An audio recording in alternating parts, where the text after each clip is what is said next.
I don't think I've spoken about Romania on this show before, but now something has been brought to my attention. A viewer actually sent me the story, and I think you guys might want to hear this and how it could impact us in the United States.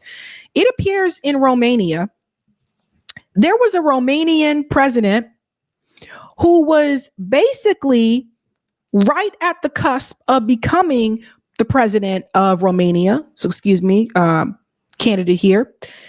And apparently, the powers that be do not want him to be president. So what did they do next? Let's get into this convo here. We're going to get started with this because I think this is important and it concerns me. I wonder if this is going to happen in the United States. Politician on the brink of becoming Romanian president. Listen to this. So I want to ask you very clearly, did you know about this malign activity? Do you have any links to Russia? Doesn't exist any relationship with any foreign part or particularly with Russia, as they said. Doesn't exist from my side. My only relationship with the Romanian people. So the Constitutional Court of Romania, I want to be very clear from now, is a mafia court of Romania.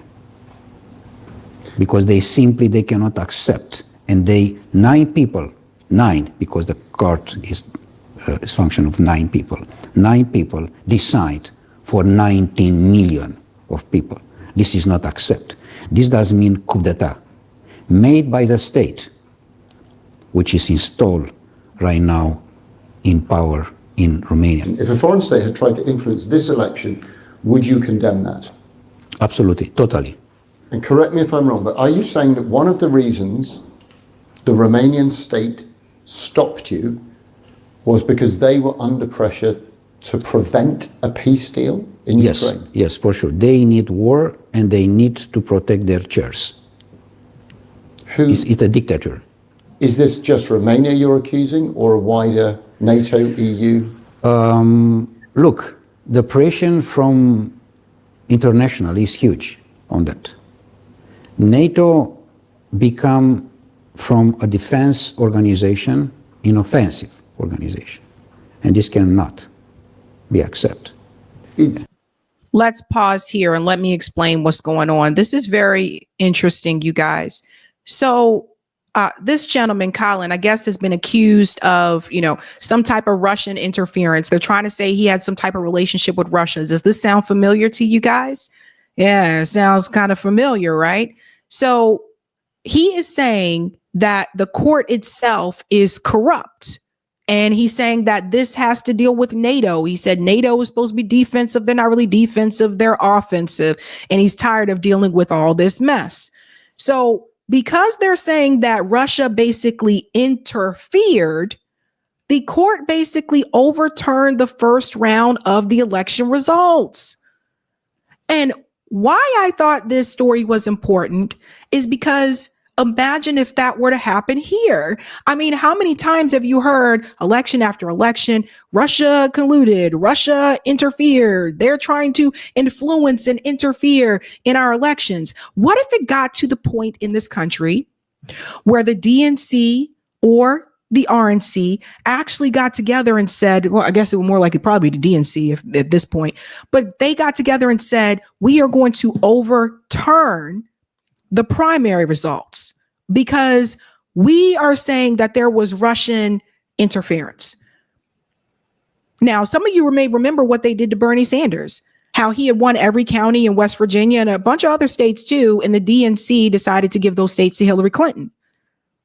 So this is why I say it's not that far off, but we have to pay attention to what's happening here in Romania. Is your suggestion that Russia should keep the territory that it has already seized in Ukraine? For me, I don't care what they are dealing. For me, it's important to stop the war. It's not my business what is between them, to be very clear. I just want to be clear. You're saying that some European leaders and NATO officials came together to put pressure on the Romanian establishment to stop your campaign because they don't want peace. Exactly. They need war. And They need war. Everyone write that down. So you see what's happening now? If you come out and say you're for peace and you want the war with Russia and Ukraine to end, you're now labeled, well, he's a politician. So you're now labeled as, oh, you are colluding with Russia, or Russia interfered in your campaign. So does everybody see what's happening here? If you're calling for peace, you are now labeled as a Putin puppet, or you're labeled as colluding with Russia. And what he said is that NATO and the West came together and basically said, we have to stop this guy because he doesn't support the war in Ukraine. He wants peace. Everybody putting all these pieces together. I saw JB said in the chat, he said they would have done this to, they would have done that to Jill Stein. Exactly. So if you call for peace, you're also seen as an enemy. Looking only for war. So the politicians. Are you convinced that you're going to win tomorrow? Totally convinced. And for this reason they attack. Because already when the people from abroad, Romanian people, of course, they are starting for voting. And they're starting already, by the way, in the morning of Friday, which does mean yesterday, today is Saturday. Already in the first 4 or 5 hours, I had 80%, more than 80%. And they know in the real time that on Sunday, probably the success will be clarified with more than 80% as percentage. If you're right and the state is against you, do you expect the police to turn up and put you in prison? I don't care, because I said very clear, my life is not important in front of the eternity of my people and my country. And so this guy is he could be facing jail time, you guys. nation. During our conversations, you have referred to George Soros, to a sort of global banking conspiracy. You say that European leaders are trying to thwart peace on behalf of the sort of military. There will be those who say that you are a conspiracy theorist and that you have tapped into a sort of global wave of conspiracy. Yeah, this is just the propaganda. They know they lost. Yep. And they are desperate. And they are coming with this propaganda. Come on, we discussed about free people, free man. I am a free man. For this reason I am here. Because I am free until my last piece of blood. So nobody can say anything else. Whatever they want is their problem, or whatever they ask. It's time, arrived the time, for the big shift. This already you can smell in the air. You can see the water, how it moves. You can see everything which is attract the big shift, the big changement. They cannot stop this. So, ladies and gentlemen, this reminds me when the U.S. government, they were heavily involved in imprisoning Imran Khan in Pakistan. Remember, we found that out later on after that report from Ryan Grimm that the reason why Imran Khan was put in prison was mainly pushed by NATO and the United States government because Imran Khan was not willing to back the war in Ukraine. He said, no, we want peace. I don't want to get involved in this. So they said, okay, well, we're just going to throw this guy in jail and we'll say, oh, corruption. Let's get him for corruption. How do the people feel about this? Let's bring in this. I want you to hear how the people feel about the elections in Romania. Romania is now heading into a period of uncertainty following the annulment of last week's presidential elections. The country's constitutional court voided the result of the first round over concerns of foreign interference. The incumbent will remain in his post while the courts and the government find a way to prevent further meddling when the election is held again. DW's Jack Perrick has been speaking to people about the fallout of the ongoing political turmoil. Mirella Onofray sells flowers on her stand here in downtown Bucharest and is one of millions of people in Romania who voted for the far-right anti-EU pro-Russia candidate in the first round of Romania's now cancelled presidential elections. Nu avem We have no money for bills. They've sold everything they could from Romania. They don't want to leave power.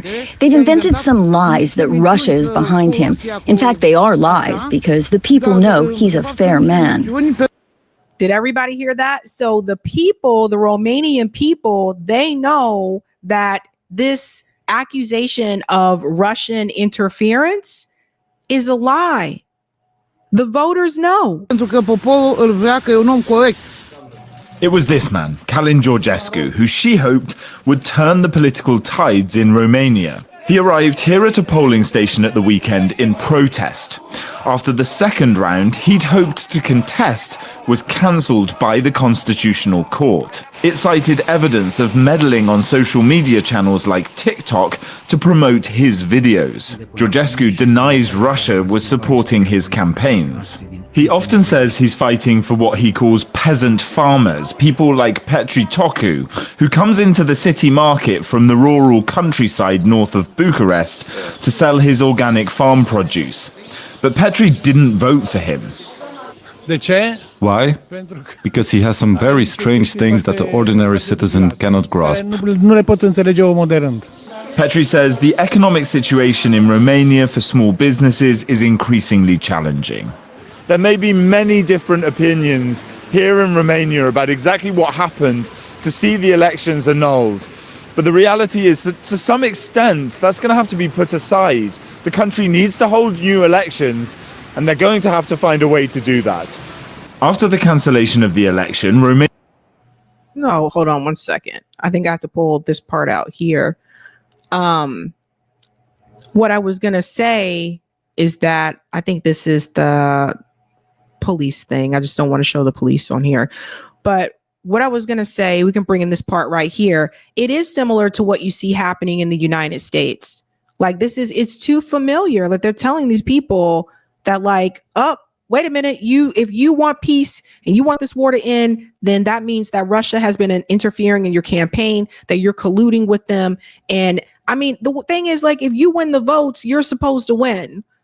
Like, how does the court go in and overturn the votes and say, no, we find Russian interference? They didn't find any interference. They just don't want him in because he doesn't support the war.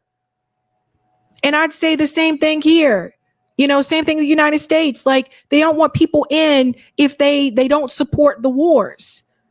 So the whole thing with Donald Trump winning, that really wasn't supposed to happen. Right. So according to like the military industrial complex, that really wasn't supposed to happen because they want the war to continue in Ukraine because they want to benefit the weapon contractors. Must work tirelessly to prevent meddling when the elections are held again. I do not think that the Romanians are so naive to repeat this kind of situation, that we are able to learn from this experience and to have a true democratic debate and free and fair competition. There is a chance Georgescu will not be permitted to run again. And back on her flower stall, Mirela says that would be proof that her democratic right is being taken away. When the next elections will be held, I will still vote for Calin Georgescu. Still Calin Georgescu. Fresh elections are now due to be held here in the Romanian spring as early as March or April. Well, I guess there's a lot happening on the election front in Europe. We talked about, Macron's mess that he created in France and what they're going through there. And now on top of that, we have the situation in Romania. It's just crazy how they can just go in and just overturn things because they said, no, you don't fit our foreign policy agenda. You don't want to keep the wars going, so we can't have you win. It's wild out here in these streets. Hey guys, this was a Sabby clip. If you like what you saw, hit that like button and subscribe.